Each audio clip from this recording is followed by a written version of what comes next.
Derek Carr is a Raiders starting quarterback. And there are a lot of storylines relating to Derek Carr this fall. Number one, the Raiders traded for receiver Davante Adams. That's a huge deal.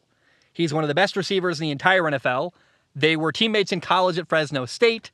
I can't wait for that. It's going to be fun to watch Derek Carr throwing to Davante Adams. Now, Derek Carr does have a new head coach. Josh McDaniels, the new head coach, came over from New England. He was the former offensive coordinator for Tom Brady and Mac Jones in New England. And Josh McDaniels is learning having Josh McDaniels is going to cause Derek Carr to have to learn a new offense for the Raiders. But I don't think it's all bad. I think Josh McDaniels' system, where he's in the shotgun, getting the ball out of his hands quickly, I think it's frankly what Derek Carr's better at. It actually reminds me a lot more of the offense that Derek Carr ran in college at Fresno State. I don't know that John Gruden's offense was ever the best fit for Derek Carr. But remember, Derek Carr is not a flashy, mobile quarterback. He's not going to run for a bunch of yards or extend plays like crazy, like guys like Patrick Mahomes or Josh Allen or Justin Herbert. Derek Carr is not viewed as a top 5 quarterback around the NFL, or even close. In fact, recently it was reported that the Raiders decided to go with Derek Carr instead of making a move to bring in Tom Brady. And a lot of people called the Raiders idiots for that. And you're going to see them compared a lot against each other between Derek Carr and Tom Brady. Personally, I thought it was the right choice. Derek Carr has got more years ahead of him.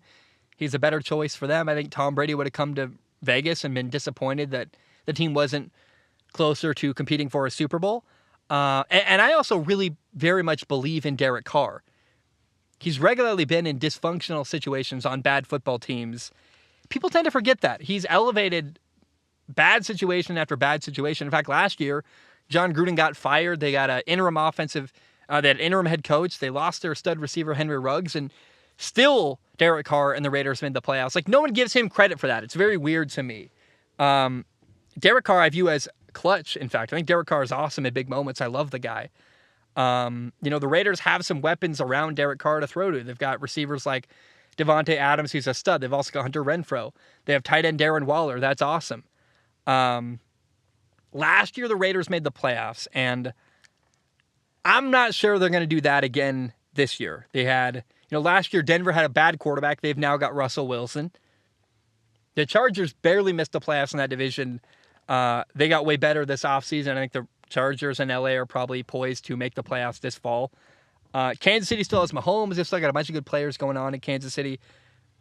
I believe this year what's going to happen with Derek Carr is he's going to have a great year, put up a bunch of big numbers and look really impressive, and they're not going to make a playoff appearance. And they're going to hold that against Derek Carr, but I just think that, man, Derek Carr is easily one of the most underappreciated quarterbacks in the NFL, has been for years, and I think he's going to have a big year, put up big numbers, still miss the playoffs, and somehow still go underappreciated after this fall.